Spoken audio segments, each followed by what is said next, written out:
danger. I got that text that she's kidnapped. Kidnapped or something more shocking? Tiffany was there in the room by herself. Plus, the most decorated Navy SEAL in history, he said he was. The stuff he was coming up with, it was insane. But he's about to meet someone even tougher. Perfect plan. So what went wrong? I caught it. And so do we. 2020 tracks him down. Folks in the Navy SEAL community say that you're not a commando, you're a con artist. And living the high life of a rock star. Hey, if it's not a felony, let's keep partying. The sold-out concerts, the tour bus, even the music videos with the Hollywood model. He didn't have a label. He never performed live. And he'd never made a record before. But now, singing a different tune. Plus, the secrets of how this guy fooled so many of you watching on TV. These hosts are just completely buying everything you're saying. Tonight, see if you can spot the big lie. No. Yes. No. Here now, David Muir. Good evening and Happy New Year. And tonight, if one of your New Year's resolutions is to be truer to yourself, you're already way ahead of the people you're about to meet right here, fooling their colleagues, their lovers, their own families with a big lie. First, the woman about to get married kidnapped, even authorities tracking her desperate text message. Tonight, Deborah Roberts with a twist. Something old, something new, something borrowed, something not quite true. If you were cruising through Fletcher, Oklahoma a few summers ago, you may have noticed amongst the rolling prairies and homes on the range this startling sight, a billboard about a missing blonde. Right now, detectives are trying to find 39-year-old Tiffany Bray from Fletcher. Tiffany Bray, her smiling face peering down in that haunting picture, had vanished, and her frantic family was all over the news. She's wrong. She's a piece to this family, a piece that we have to have back. Pleading for information, for anything to help. We do feel like she is in danger. She needs to be found. This big mystery on the Great Plains was served with an extra helping of heartbreak. Tiffany disappeared just months before her wedding day. Her fiancé, Chad McGuire, feared he'd have to turn wedding plans into funeral arrangements. I was worried that she'd run off the road and had a wreck. Tried calling her several times, and it'd just go straight to voicemail. Chad, a plain-spoken power company worker, fell hard for the petite blonde who fit right into his cap and overalls world. They'd go driving around on the back roads, play in the mud in the Jeeps, have a good time. With his new Sooner State sweetheart, Chad could have easily been living that song by fellow Oklahoman Carrie Underwood.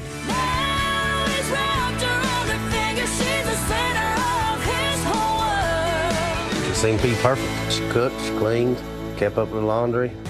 Not one for hemming and hawing, this rustic Romeo offered his sweetie a heart necklace for Valentine's Day, and a few months later hopped in his pickup truck with a diamond ring. She'd hinted around, she said she knew, so I just gave it to her while I was driving down the road. Here you go. Okay, so it wasn't on bent knee, but Tiffany said yes, and the two mosey down to Cozumel, Mexico to celebrate. We did snorkeling, drove around the island, went shopping and looking at the sights. Back home in Oklahoma, wedding plans are in high gear. Chad's parents even have a little fun with a gift, hinting about who'll wear the overalls in the family. It all seems hunky-dory until one morning a few weeks later when Tiffany puts on a pair of camo shorts, some flip-flops, and hops into Chad's pickup truck to run some errands. The last text I heard from her, it was around noon.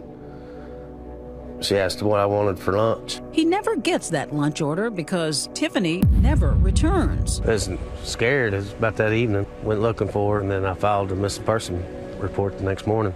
This is not like her. She always calls her mother every day or every other day, regardless of what is going on in her life. Not a word from his new fiancée for 96 excruciating hours. Then a text message sent from her phone that has Chad fit to be tied. 4 days later, I got that text that she was kidnapped. It reads, "Need help somewhere in Lawton in dark room. White man. Please help me. Not sure I can use this again." The text message comes in of that nature that takes it to the forefront of the seriousness of what may be going on. Richard Goss, a no-nonsense special agent in charge of the Oklahoma State Bureau of Investigation, doesn't take kindly to the thought of a woman being abducted. Everything had to go on hold while we address this kidnapping. Biggest fear, bar none, is somebody finding Tiffany Bray dead while we're looking for her. Friends and family are also frantically searching for the 5'2", 95-pound woman. She wouldn't be hard just to snatch up and throw in a van or something like that. Tommy Lewis, an old family acquaintance who values friendship as much as his Christian faith, is happy to help. You will not go empty-handed. How involved were you? We spent our time and money searching, trying to assist investigators, giving them any information we could. As the weeks went on, did you start to lose faith? The longer something like that goes on, the more in your head you're thinking this is not going to end good. We're out looking for a dead person. And Chad has even more to worry about. His fiancée has vanished under suspicious circumstances. And as the last person to see her alive, suspicion is directed at him. They spent quite a bit of time parked down the hill from my house watching me. They thought I'd done something to her. Investigators even strap him in for a polygraph. I had one ask me where the body was. I was nervous about it. He asked me how honest a person I was, and I told him about 70%.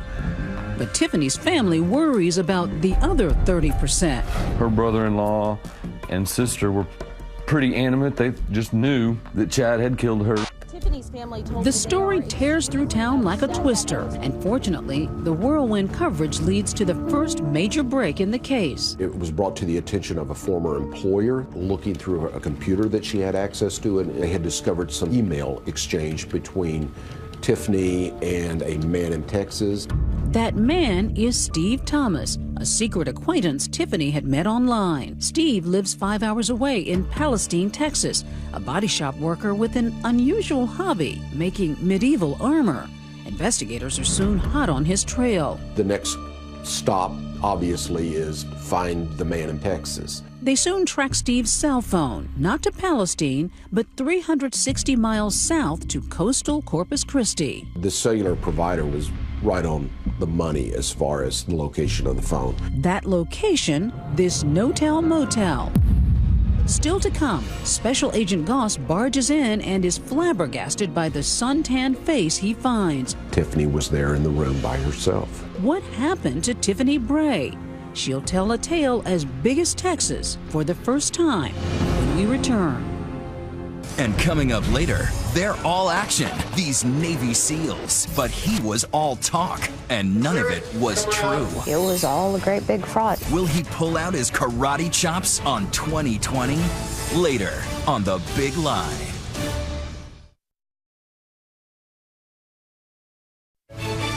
"2020 continues. Once again, Deborah Roberts. It's been nearly a month since 39-year-old Tiffany Bray disappeared from small-town Fletcher, Oklahoma. Her only communication, a text message sent to fiancé Chad McGuire, saying she was kidnapped. We want to show you Tiffany's picture one more time. If you see her, call police immediately. A massive manhunt is underway. Special Agent Richard Goss and his team think Tiffany's secret online friend, Steve Thomas, may know something, so they track his cell phone to this motel in Corpus Christi, Texas. We had to find her and ensure that she was safe as quickly as we possibly could. So imagine their surprise when they bust into the room and find her only injury is a bad sunburn. I would say that we knew positively when we walked into the motel room that she was safe and sound and it had all been a hoax. A wild goose chase. Turns out Tiffany's no kidnap victim, but a reluctant bride with a bad case of cold feet. She agreed to tell us her story for the first time, explaining that she dreamed of more than cooking and cleaning for Chad. Chad was a nice guy. I just was not happy with my life. So why didn't you just break it off? Say it was a big mistake. I can't answer it. I just felt like I couldn't breathe anymore. And you felt you couldn't say that to your fiancé? Mm-hmm. So one morning you just woke up? I actually had thought about it a few days prior, and so this is what I'm gonna do. Her plan, if you can call it that, began that July morning. Got up, got ready, I said I'm going to town. Instead, she takes a detour, a huge one, in Chad's truck. She cruises 70 miles up I-44 to an Oklahoma City pawn shop and literally sells off her fiancé's heart. His heart necklace, that is. How much did you get for your necklace? Like $60 maybe. chump change that would barely pay for a tank of gas. So later, off goes the $2,500 engagement ring to the pawn shop too. What's going through your mind as you're driving? The whole time I was driving, I was shaking. I was so confused. I thought, you know what? I have this address for Steve in Texas. That's where I'll go. Steve, that online friend with a passion for medieval attire. He was dreaming of making a future with his Oklahoma princess and had no idea she wasn't available. This must have been a powerful connection with this guy in Texas for you to just drop everything and run to him. It was just somewhere to go. It was my escape. It was my way out. I mean, you had to be thinking, somebody might find me, spot me. I mean, all I was doing was leaving, and my thought it wasn't against the law to take off and not tell anybody where I was going. But what about that desperate text for help? Why'd you do that? Maybe it was me crying out somehow. I don't know. So it didn't occur to you that the police might get involved? No, I had no idea. The duo head south to coastal Corpus Christi to find a fresh start. But their new life isn't exactly Camelot. The cash-strapped couple check into that low-rent motel where room 206 goes for about $30 a night. Yes, just like Garth Brooks put it.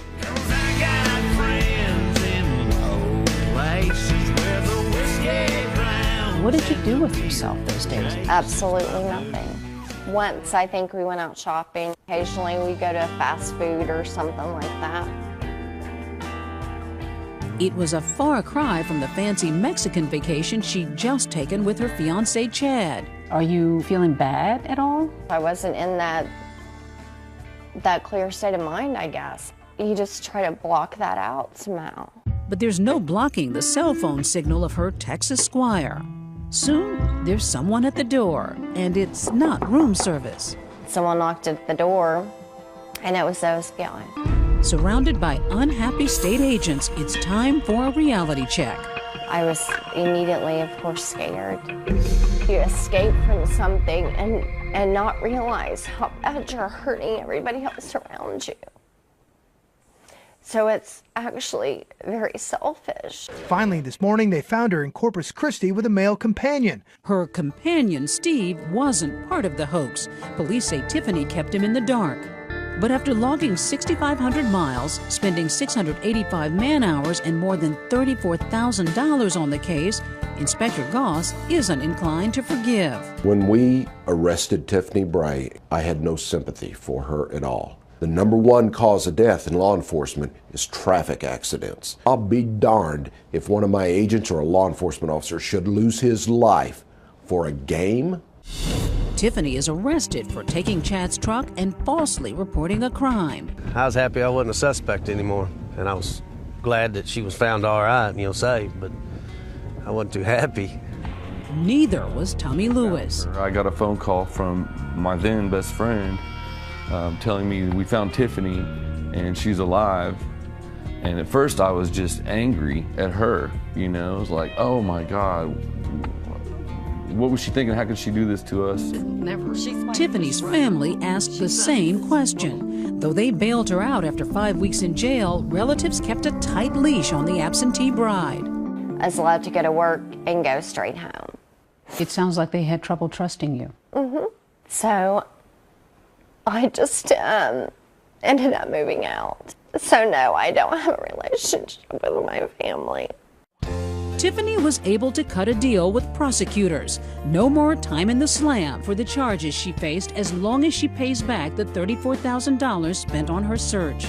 Today's emotional finale to the Tiffany Bray case is 2 years in the making. And it's not over yet. She's working 60-hour weeks to settle up with the OSBI. $560 a month for the next 5 years. I'm very grateful that they did find me because I don't even know till this day where I'd be if they wouldn't have found me. I went to counseling because the guilt alone will eat at you every single day. Suffice it to say the wedding was off, but Chad's achy-breaky heart seems to have mended quickly. If they hadn't come got her stuff, I was going to have a runaway bride garage sale. And guess what? There's a happy ending to this tangled love story. Remember Tommy, Tiffany's family friend? We just kind of started hanging out more and enjoying each other's company, and I invited her to church. and the relationship just kind of blossomed. Never forget that history, and that we always use it to guide ourselves in the future. And soon those church bells were ringing for them. Were you worried on the wedding day about whether she was going to show? I'd be lying if I said it didn't cross my mind. What was it that you found in this relationship that you just did not feel that you had in your life before? Love. Never felt like I had that before.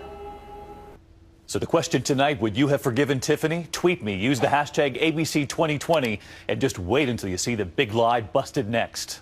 Coming up, sex, drugs, and rock and roll. The guy who wanted to be a rock star so bad, he faked his way into $11 million to do it. They wanted to touch me. For the very first time, you'll hear from him, singing like a jailbird. Next on The Big Lie.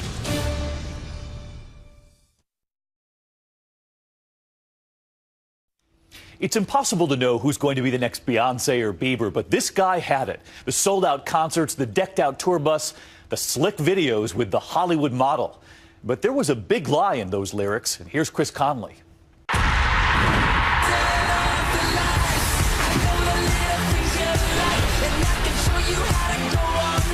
As the lead singer for his band Lights Over Paris, Robert Mawhinney wanted to be a rock star in the worst way.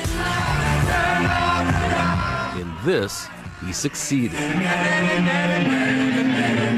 Mawhinney fulfilled his every rock and roll fantasy, starring in sexy music videos. I'm not a gangster, but I would ride for you. Throwing wild all-night parties at his luxury dwellings across Los Angeles, including this 10 G's a month riot house in the Hollywood Hills.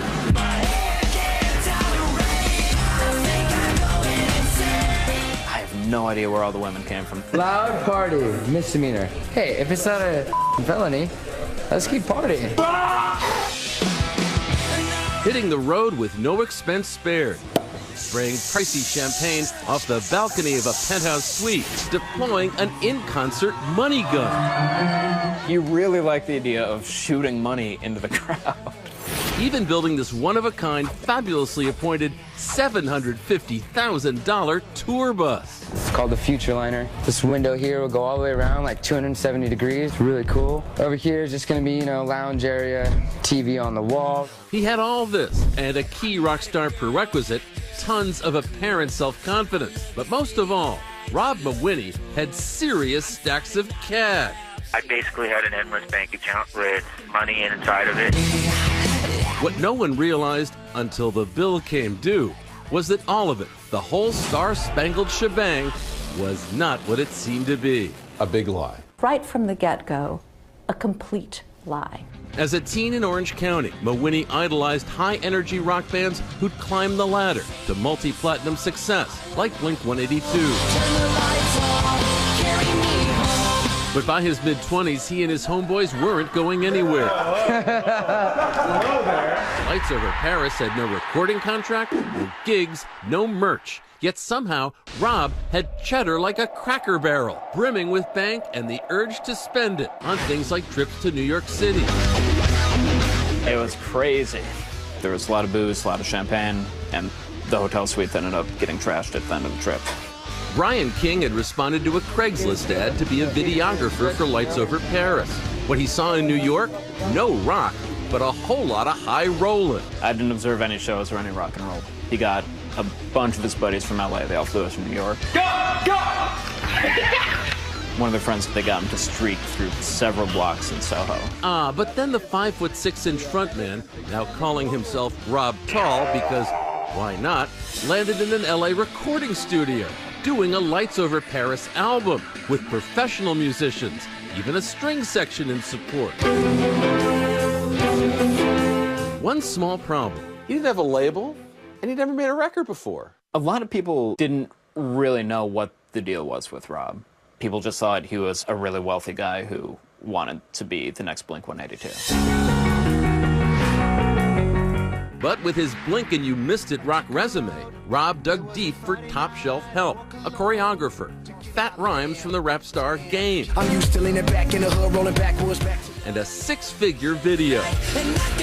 Cast from a pool of women, the star is the femme fatale in Lights Over Paris's Turn Off the Lights, stunning Olivia Hart, scream queen of sci-fi's Sharknado-esque TV movie Arachnoquake, spotted a lag in Rob's swag. I got in the transportation van and I knew that it was Rob sitting right next to me, the guy that I was going to be kissing that day, but he did not say a word to me. I think he was a little bit nervous. You can't make out with your teeth on. No, I know, I'm just saying for that part. After the scene, he's like, that wasn't as scary as I thought it was going to be. It was definitely a first for him, and he let me know that. Olivia says she soon began to wonder about the source of Rob's boundless bankroll. What did he say to you when you asked, where is all this money coming from?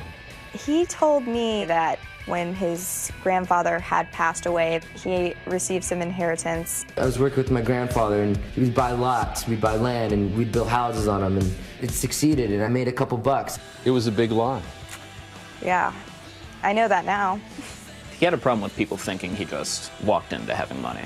In fact, Rob had walked into banks and asked for millions in loans. The loan officer in the bank asked Mr. Mawini to provide proof of the statements that he made in the application regarding his assets and his income. To loan officers, he produced documents listing $8 million in stocks, and this accountant prepared 1040. 4 different banks issued Mawini loans to the tune of $11 million.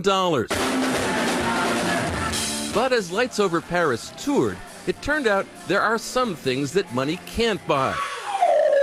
Like fans. A couple girls told me about a sold-out show about this band, Lights Over Paris, and so I wanted to come see what was going on. When rock photographer Derek Brad got to the North Star Bar in Philadelphia, those on stage nearly outnumbered the audience. There was less than 10 people here. It was sold out because Rob Tall had bought all the tickets. Only the Lights Over Paris street team couldn't even give them away. Then on October 1st, 2011, the night they were to play the Roxy on LA's Sunset Strip, Rob didn't even show up, sending a DJ in his place. Why wasn't Rob doing a show? I guess his high school reunion was that night. And how about this for a remix? That's the DJ getting served on stage with legal papers intended for Rob, now way behind on his Riot House rent. The parties were over. 1 year later, Rob was arrested in Miami. The $11 million in loans and the documents he submitted to get them? Yeah, about those. The tax return was entirely fake. And the CPA, whose name was on the letter, we interviewed, and he said, Robert Mawini, never heard of him.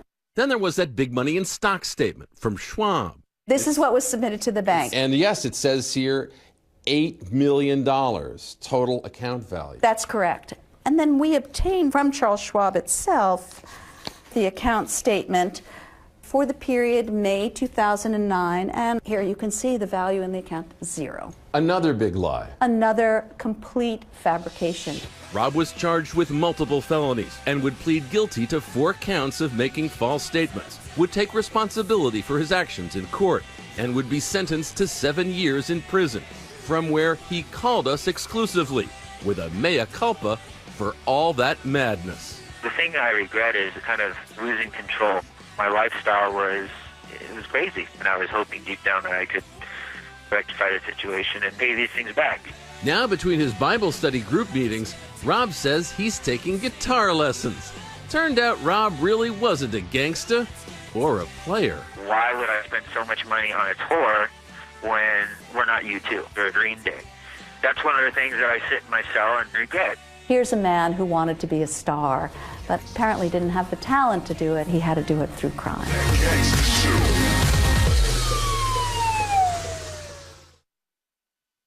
Next, he said he could do all this as the top Navy SEAL. But what he was really great at was lying. It was insane. And he's about to meet his match in the unlikeliest person. The Navy SEAL wanted to fight you mano a mano. Yes. Next on The Big Lie.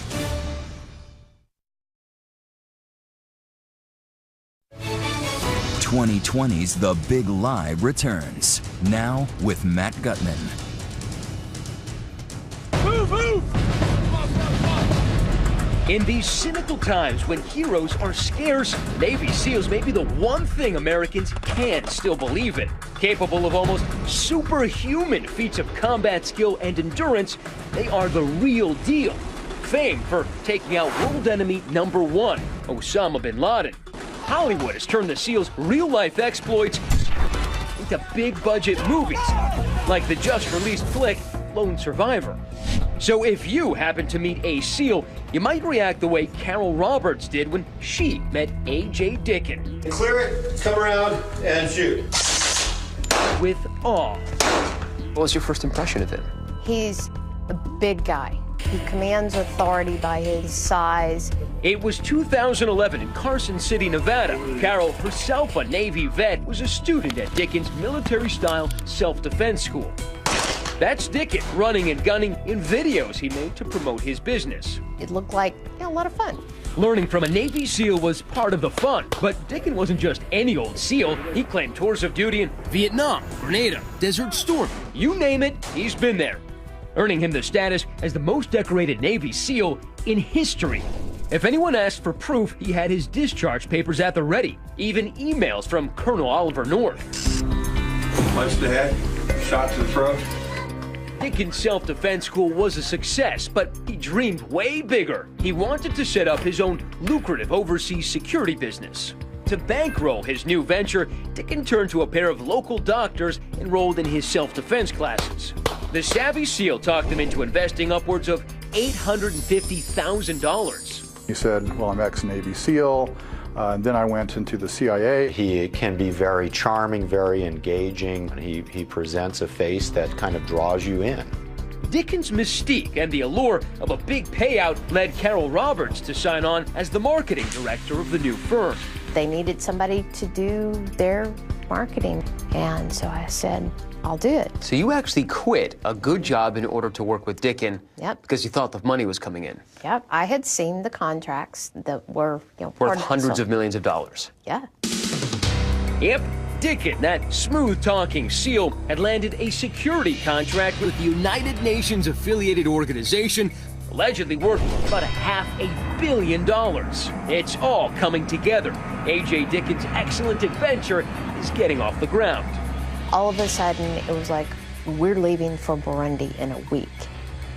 No, this isn't the script for an action flick, but the first bit of business for Dickin's new venture. Deep in the African nation of Burundi, there's a construction project looking to hire a security firm. Dickin leads an expedition there to seal the deal. Carol Roberts is part of that team, as is chief pilot Mike Reynolds. But shortly after they land, the wheels start falling off. By the second day, we realized that people didn't know who we were, what we were doing there. His house of cards started to crumble. The business trip to Burundi has turned into a bungle in the jungle. And when the going gets tough, the tough get drunk. He'd fill up a glass of vodka and have that down for breakfast. It was insane. The whole situation there was just dangerous. Carol's suspicion grows when the power goes out in the hotel and the supposedly steely-nerved SEAL nearly wets his fatigues. He freaked out, picked up his phone, runs into the other room, talking to the CIA to have them reposition the satellite so he can make sure that the rebels aren't coming to get him. No. Yes. Just then, a friend back in the States tips Carol and the team off to a strange video just posted on YouTube. If I get one more phone call asking me to verify if A.J. Dickin was ever a Navy SEAL, I'm gonna take this grenade, pull the pin, and blow myself up! The guy in the video isn't some lunatic. He's actually a real former Navy SEAL, one Senior Chief Don Shipley. I knew right away you weren't fake. All I gotta do is check your name. I'll check your name. Just like that, a couple of keystrokes. I'll tell you if that guy was ever a SEAL or not. Shipley has made it his personal mission to ferret out the fakes every single day using a special database only real SEALs can access. How many guys have you exposed? Thousands. Thousands? Oh, yeah. I verify on average at least 20 fraudulent SEAL claims every day. But Shipley says A.J. Dickin was no ordinary SEAL faker. For one thing, his claims were so over the top. Remember those discharge papers? The awards in here are outrageous. Why are they outrageous? Oh, he says he's got 2 Medals of Honor. That hasn't happened since World War I. In fact, Dickin never served a day in the military, and his phony resume was missing a few details, like the burglary conviction that landed him in a California prison. For the team back in Burundi, that last bit of Dickin's cover is blown to bits, but knowing he's a fraud is cold comfort. You're sitting in the middle of Africa with somebody that you're pretty convinced at this point is a sociopath at best, a psychopath at worst. The team hightails it back to Nevada, and Carol Roberts wastes no time blowing the whistle about the real A.J. Dickin. I went to one of the doctors with all of the evidence I had and said, you have a problem. It was all a great big fraud. Dickin was fired and skips town, leaving only burned bridges and emptied wallets. Months later, Dickin is back on the radar when ABC station KGO picks up his trail, leading to his parents' house outside Los Angeles. I need to talk to you about your Navy SEAL background. I don't have a Navy SEAL background. You told a lot of people that, didn't you? No, I did not. Now, true to form, Dickin heads for the hills again, but nobody is sure which hills until a few months ago. So we've been trying to track down Dickin for weeks now. Finally, we know where he is and where he's going to be. 2020 tracked Dickin to a secluded property in rural Arkansas, where the road ends. The man doesn't get out much anymore, but finally we spotted him. Yeah. How you doing, Mr. Dickin? I have nothing to say to you. I'm Matt Gilman from ABC.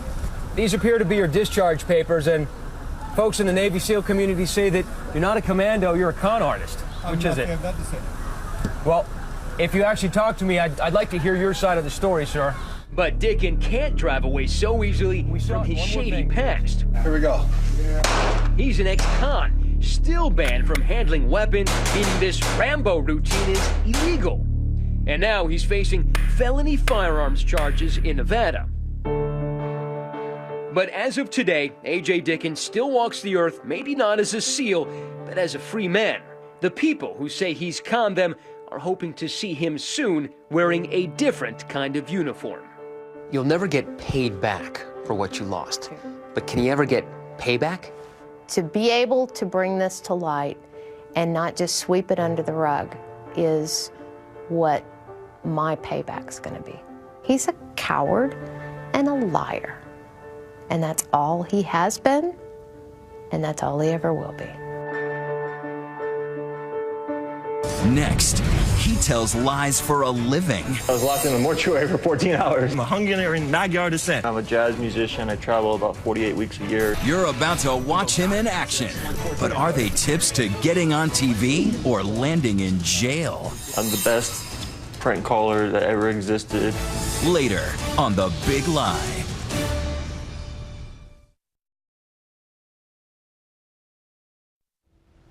Tonight, the man you might have seen on TV before. Perhaps you were riveted by his story. The problem is, each time he appeared, it was a different story, fooling TV hosts and producers and so many of you at home. So is he a comic or a criminal? You decide. Here's ABC's Nick Watt.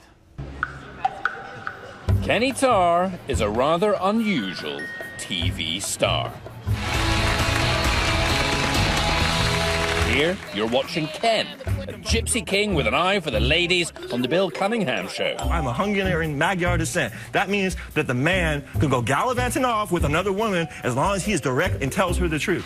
And this is Eddie on the Trisha Goddard show, where he told the world he's a trucker with a gambling habit and a penchant for prostitutes.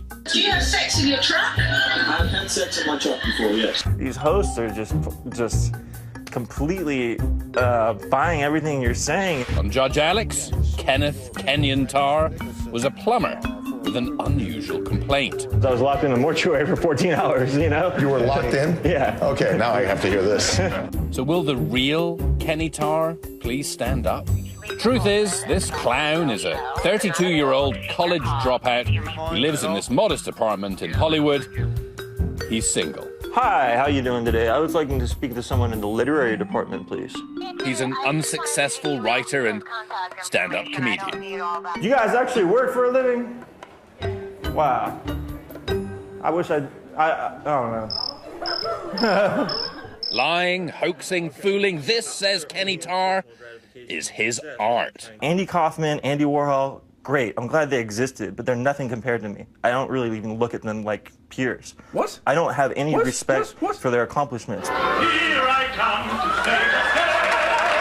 You were saying that your performances are superior to Andy Kaufman? Completely. I'm not being braggadocious, I'm being real. We hung out with Tarr back in September before he found some genuine fame by getting arrested. More on that a little later. Yeah, this is Ed. He invited us behind the scenes for this exclusive glimpse of his process, spinning yarn after yarn for reality show producers. I'm a jazz musician. I travel about 48 weeks a year. Tarr does it, he says, for the creative thrill. Do you enjoy it? Do you get a rush? Is there adrenaline? I feel like, just like Robert De Niro or just like any other actor feels. Hey, Shireen, I just got back from Somalia. How are you? Calling shows and doing things like that. I feel most creatively satisfied. So how does Tarr get on these shows? How does he persuade producers he's legit? I mean, the producers of Unfaithful on OWN believed he was an international security expert caught in a faithless relationship. I couldn't believe how easy it was to have an affair. How did he convince Judge Alex's producers that he was that plumber? They don't check out your story too deeply. Yes, they do. And I always have to fabricate usually some sort of documents. So I give them the form, oh yeah, I'm plumber, sewage vault, blah, blah, blah. Judge Alex only just found out that Kenny Tarr was a fake.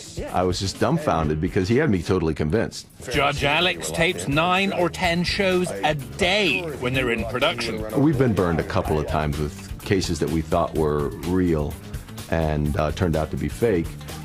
I've taped almost 1,400 cases, so that's not a bad ratio. Tarr says his success rate is about 1 TV appearance for every 12 crazy pitches. My computer was damaged, and I sued my fiance, and then we went to France, and she left me at the altar in Marseille. His first TV hoax was back in 1997 on a show called Forgive or Forget. Tarr claimed he'd stolen his brother's fiancée. Has a producer ever busted you? No, they don't dare call me. Because at the end of the day, they're always like, wow, this guy is so over the top. This guy is so good for TV. This guy is such an interesting story. We got burned. Some of them pay an appearance fee, maybe $100. They all pay for flights, hotels, and food. I always tell them I have a job that pays me and they need to reimburse me for wages that don't exist. That's fraudulent. Is it? I don't know words like that. And on the court shows, there's a payout. Tarr's career earnings, maybe $20,000. So he's not really doing this for the money. We asked an expert who refers to people like Tarr as serial hoaxers why they do it. This is an individual who may see these other folks as being much more successful than he is, who are much richer, but in his mind, they really don't deserve it. Have you ever had a psychiatric evaluation? Oh, absolutely not. I keep myself out of the whole world of, like, people knowing who I am. Are you actually Kenny Tarr, or is this a fabrication? You're looking at Kenny Tarr right now. But back in September, Tarr told us it was getting harder to hoax TV shows. I mean, don't you think that every talk show producer now has a photo of you above their desk? They should. Hi. So Tarr hit the phones.